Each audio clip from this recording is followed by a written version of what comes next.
বিএনপির চেয়ারপারসন বেগম খালেদা জিয়ার একান্ত সচিব এবিএম আব্দুস সাত্তার সরকারের ৮ জন উপদেষ্টার বিরুদ্ধে সীমাহীন দুর্নীতির অভিযোগ করার পর এটি তোলপাড় হয়েছে সরকার, প্রশাসন, রাজনীতিতে।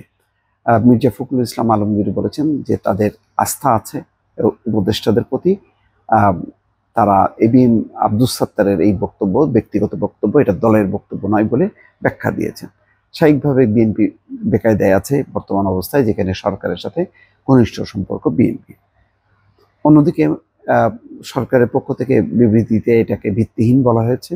এমনকি আমলাদের সংগঠন বাংলাদেশ অ্যাডমিনিস্ট্রেটিভ সার্ভিস অ্যাসোসিয়েশন তারাও বলেছেন যে এটি তার বক্তব্য, এটা অ্যাসোসিয়েশনের কোনো বক্তব্য নেই।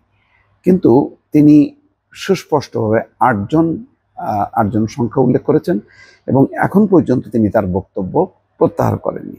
এখন এই অবস্থায় কি হবে? মির্জা ফখরুল ইসলাম আলমগীর বলছেন মিস্টার সাত্তার ওই বক্তব্য দায় সম্পূর্ণ তার এবং এর সাথে দলের কোনো সম্পর্ক নেই। এবিএম আব্দুস সাত্তারের বক্তব্য এখনো প্রত্যাহার করা হয়নি। সে কারণে সরকার বা দুর্নীতি দমন কমিশন এ বিষয়ে কোনো পদক্ষেপ নেবে কিনা, অভিযোগকারী নিজেই সরকারের আহ্বানে সাড়া দিয়ে তথ্য প্রমাণ জমা দেবে কিনা তা নিয়ে আলোচনা হচ্ছে। টিআইবির নির্বাহী পরিচালক ডক্টর ইফতেখারুজ্জামান বলছেন, সাবেক সরকারি কর্মকর্তা সাত্তার দুর্নীতির বিষয়ে সুস্পষ্ট অভিযোগ করে বক্তব্য দিয়েছেন। সে কারণে তার উচিত হলো দালিলিক প্রমাণগুলো সরবরাহ করা। সিপিডির অন্য একজন কর্মকর্তা দেবপ্রিয় ভট্টাচার্য বলেছেন, অভিযোগকারী সরকারের আহ্বানে সাড়া দিয়ে তথ্যপত্র না দিলে ভবিষ্যতে দুর্নীতির অভিযোগ আসলে তা গুরুত্ব হারানোর শঙ্কা তৈরি হবে। যেমন সরকারের পক্ষ থেকে বিবৃতিতে বলা হয়েছে যে এবিএম সাত্তার যেন তথ্য প্রমাণ দাখিল করে। শনিবার থেকেই এবিএম আব্দুস সাত্তার তার ফোন বন্ধ করে রাখায় তার কোনো বক্তব্য পাওয়া যায়নি। যোগাযোগ করেও বক্তব্য পাওয়া যায়নি দুর্নীতি দমন কমিশন থেকে। কে এই আব্দুস সাত্তার? তার একটা পরিচয় দিয়েছে বিবিসি বাংলা। বিসিএস প্রশাসন ক্যাডারের 82 ব্যাচের কর্মকর্তা এবিএম আব্দুস সাত্তার বিএনপির চেয়ারপারসন বেগম খালেদা জিয়ার একান্ত সচিব। আওয়ামী লীগ সরকারের সময় যুগ্ম সচিব থাকার সময় তাকে অবসরে পাঠানো হয়।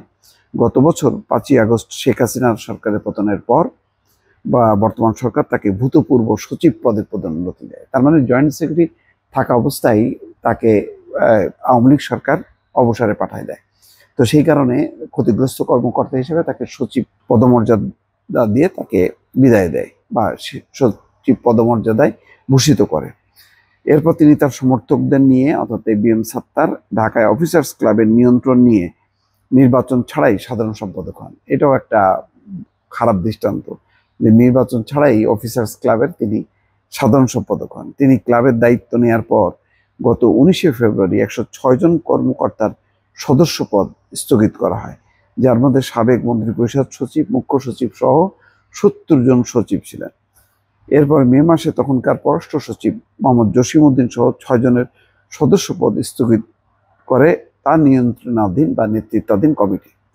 এবিএম সাত্তার একই সঙ্গে বৈষম্য বিরোধী কর্মচারী ঐক্য ফোরামের সভাপতি হিসেবে পরিচয় দিয়ে থাকেন। শুক্রবার রাজধানী বিয়াম মিলনায়তনে এক অনুষ্ঠানে তিনি এই কথা বলেন। বোঝা যাচ্ছে যে এবিএম আব্দুস সাত্তার রাজনৈতিকভাবে যথেষ্ট পরিমাণ সক্রিয়।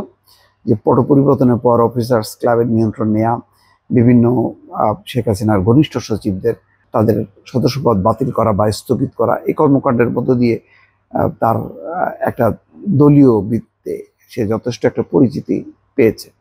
কিন্তু প্রশ্ন হলো, এখন তিনি 8 জন উপদেষ্টার দিকে আঙুল তুলেছেন।